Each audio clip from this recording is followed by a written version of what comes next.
だって私、証明写真こんなの持ってんの。あ、うさこ、こっちこっち。嘘でしょ。なん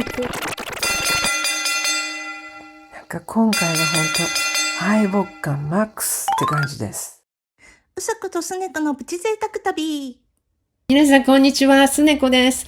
はい、私は今、シンガポールのチャンギエアポートにいるんですが、早速事件です。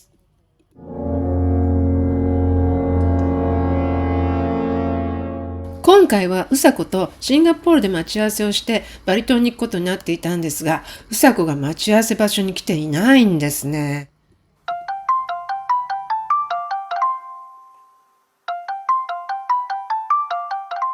うさこ、今どこ？今到着した。ゲート前にいるから早起きて。本気で歩くわ。本気の歩き方ってどんな歩き方やねん。まあええわ、早起きて。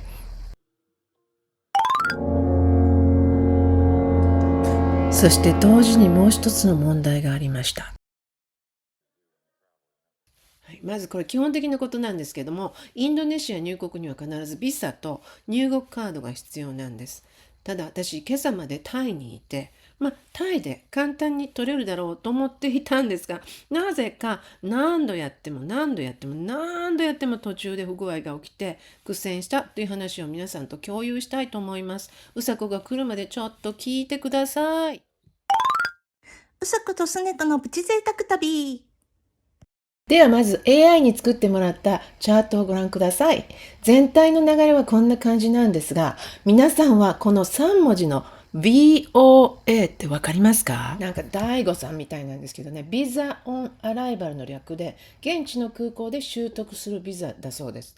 これに対して事前に申請するビザをエレクトリック VOA、EVOA と呼ぶそうです。現地ではボア、ボアと呼ぶみたいですけども、このビデオでは VOA と呼びます。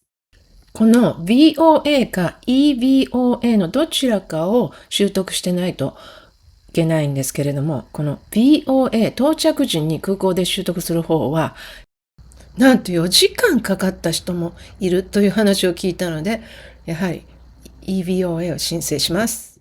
Round 1. もちろん携帯でもできるんですけれども、パソコンの方が画面が見やすいので、インドネシアビザって叩いて、サクサクサクっとやってやると思って、最初に出てきたやつにパッと入って、で入力して、さあ支払うぞと思って、ふっと見たら、あ、これ違うじゃん。代行業者だったって気がついて、ここでやめました。ただし、ホームページから入ります。Round 2. はい。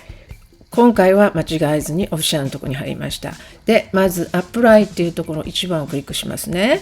そうすると次の画面に行きます。で次の画面がパスポート。これもちろん日本です。私ね、これよくわからなくて、このアローのところ何回もクリックしてるんですけれども、そこではなくて、このセレクトを押すと、こうなんか国がぐるぐる出てくるようになるんですね。こうスクロールすると。でも J 長いですかね。かなり下まで行かなきゃいけないので、やっぱり自分でジャパンとタイプするのが早いかなと思ってジャパンタイプして出てきました。で、次ちょっとね、目的って書いてあるんですけども、これがねよくわからなくて、とりあえず上から2番目を選ぶといいみたいです。なんかホリデーとか書いてある、ウォーキングホリデーですからね、全然意味が違います。はい、でその次もなんかサブパーパスって書いてあるの、第2の理由とかよくわかんないですよね、そのまま直訳すると。でこれももうマニュアル通りこのツーリズムファミリービジットってやつクリックしてください。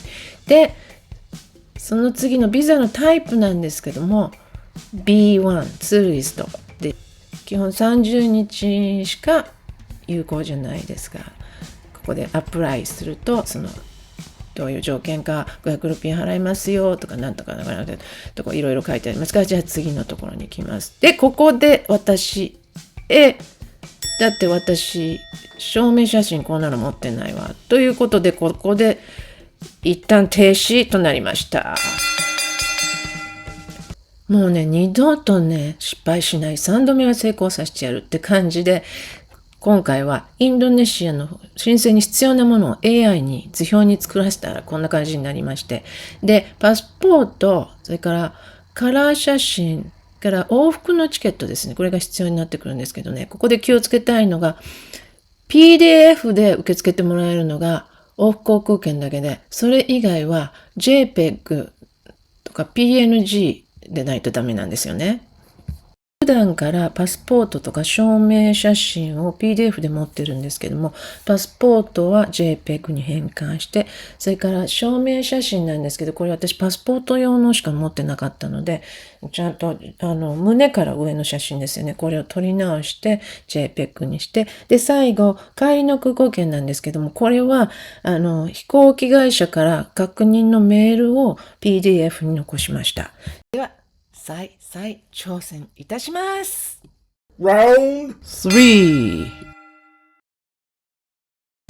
パスポートと証明写真のファイルをもうすぐに出せるようにして、はい、アップロードしていきます。クリックしました。どうだいったかはい、次の画面が出ました。こういう画面が出ます。ここイエスって押しましょう。で、やっと次に行きますね。やったイエス。そしてまた今度なんか同じように自分の名前とか情報を打ち込まなきゃいけないんですけど、これ本当に2度手間ですよね。で、次のページ。宿泊施設の住所ってちょっとわからないから、一回ここでストップします。じゃあ1泊目のクタのホテルの住所を調べて OK。 じゃあもう一回再度トライします。 Round 4. もう大丈夫だと思います。あとはサクサク記入して入力してですね、もう一回 PDF のアップル、はい、Yes ですね。はい、それでもう一回再確認するようです。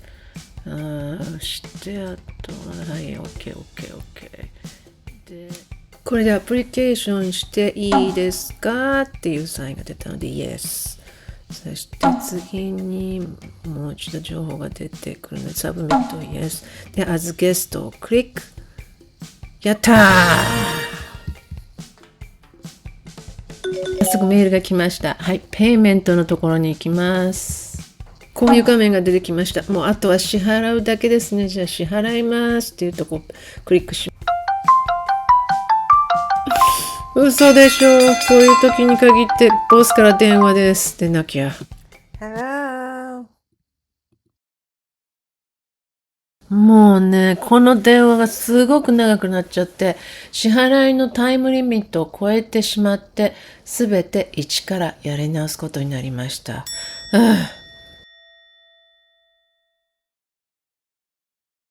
では、場所も変えて気分も新たに再挑戦したいと思います。やるぞ。 Round 5. アカウントを作ってセーブしておければここからできたんですけど、もうそんなこと考えていなかったので、もう最初から一からやっていよいよ支払いのところに来ました。で、気がつかれたと思うんですけど、19,500ルピー多いんですね。これはどうやらカードの手数料らしくて、皆さん全員この金額を請求されるようですから、詐欺ではありません。安心してください。はい、ようやくビザが届きました。開けてみるとこんな感じになっていました。これが EVOA ですね。やっぱり万が一のためにプリントアウトしておく方がいいのかなと思います。うさことすねとのプチ贅沢旅。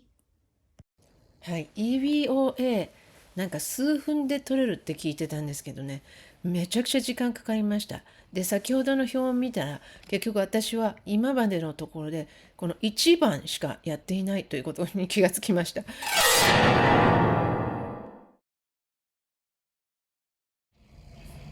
はい、でももうやるっきゃないんで、次のステップ2、デジタル登録、デジタルアライバルカードというところに進みます。Step 2. はい、アライバルカード、インドネシアって検索してみるとね、やっぱりなんか紛らわしい、怪しいサイトがいっぱい出てくるので気をつけてください。はい。正規のサイトはこちらです。All Indonesia Immigration GOID。ここにまず行きましょう。そうするとね、今ね、日本語のサイトがあるから日本語でやってもいいと思います。はい。日本語でね、もう質問が書いてあるわけですから、そんなに問題ないですよね。で、ここをよく注意してください。もしも EVOA を申請してなかった場合、そこをクリックするとどうなるかっていうのをちょっとやってみますね。で、ホテルの情報とか全部書いて、そんなに難しくないですよね。税関申告するものあるかとか、いろいろ書くわけなんですけれども、はい。提出する。クリックします。はい、そうすると QR コードがメールにも送られてきます。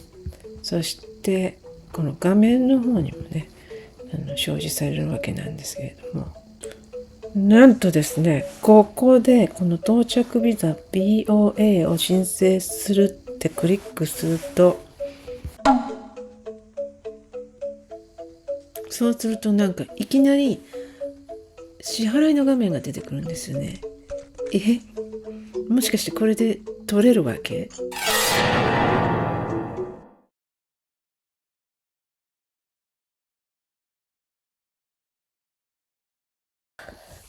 これほんと知らなかったんですけれども、1回前にまだ EBOA を習得しないままアライバルカードを申請するじゃないですか。そうすると、そのままアライバルカードが終わった時点で、イミグレーションに情報がいって EBOA も秒で取れちゃうみたいな感じになってるみたいで、もう私の今までの何時間も費やしたあれは何だったんだろうって感じですね。なんか今回は本当敗北感マックスって感じです。というわけで AI にもう一度別の図表を作ってもらいました。こちらの方が3日前にオールインドネシアからアプライして、アライバルカードアプライして E ビザを取る流れになっています。この方法だとおそらくどんなにゆっくりやっても10分ぐらいで終わるんじゃないかなと思います。私のタイで苦戦した数時間は一体何だったんでしょうね。悔しい。うさことすねとのプチ贅沢旅。うさこ、こっちこっち。めっちゃ本気で歩いた。よかったな、間に合って。ところで、ビザとアライバルカードは取れた？簡単やったやろ？全然簡単じゃなかった。もう10年くらいかかるかと思ったわ。私10分ぐらいで取れたけどな。ここで事件また発生です。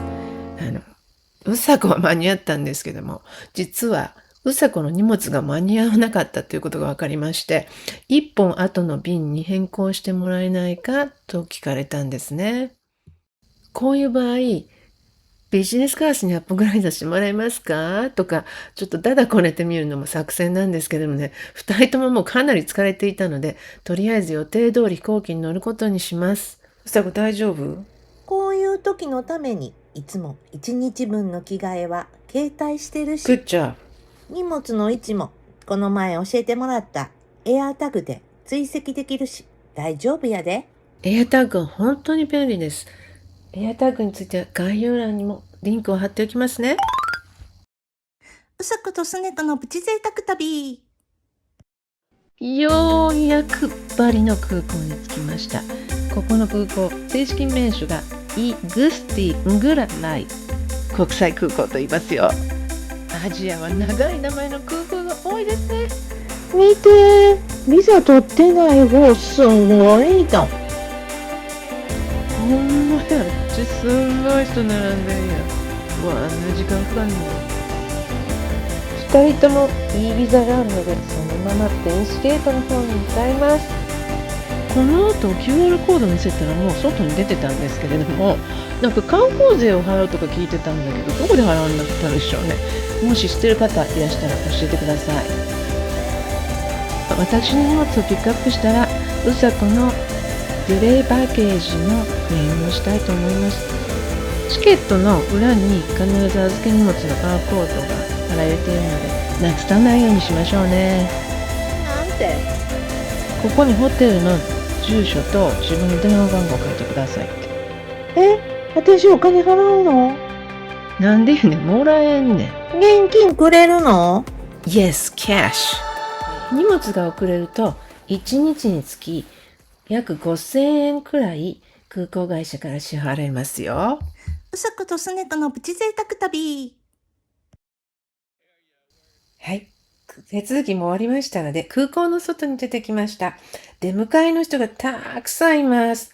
ここをまっすぐ進むと、配車サービスのゴージェックとグラブがあります。ゴージェックはインドネシアの会社らしいですけどね。なんか、ドライバーの人がグラブの方が英語が通じやすいということなので、今回はグラブにしました。どのグラブを選べばいいかわからないときは、スタッフに配車のアプリを開いて、携帯を渡すと選んでくれますよ。とても若くて優しそうなドライバーさんが、空港からホテルまで15分くらいだったんですけども、街を案内しながら運転してくれました。ホテル着きましたね。夕ご飯何食べる？いや、機内で夕ご飯食べたやん。あれはスナック。今日はもうほんまめっちゃ疲れたから、部屋行ったらもうすぐ寝ると思うわ。部屋にあるウェルカムスイーツやったらもう全部食べてくれていいよ。微妙。ほんまや、ちょっとこれ字読まれへんし。今回は本当に大変な道中だったんですが、その後、うさこの荷物もホテルに到着し、なんとかバリを満喫できそうです。はい。では、今回の教訓チェックリストを作りました。ビザより先にアライバルカードを申請すると早い。乗り継ぎ時間は遅延も想定して余裕を持ったプランにする。ロストバゲージなどの緊急用の1泊分お泊まりポーチを機内持ち込み荷物に入れておく。今回の動画が参考になったら高評価とチャンネル登録お願いします。皆さんのトラブル体験もコメントで教えてくださいね。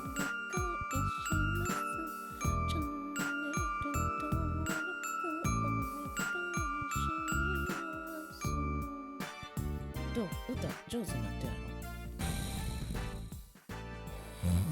ろ？なんで私より先に出てんの？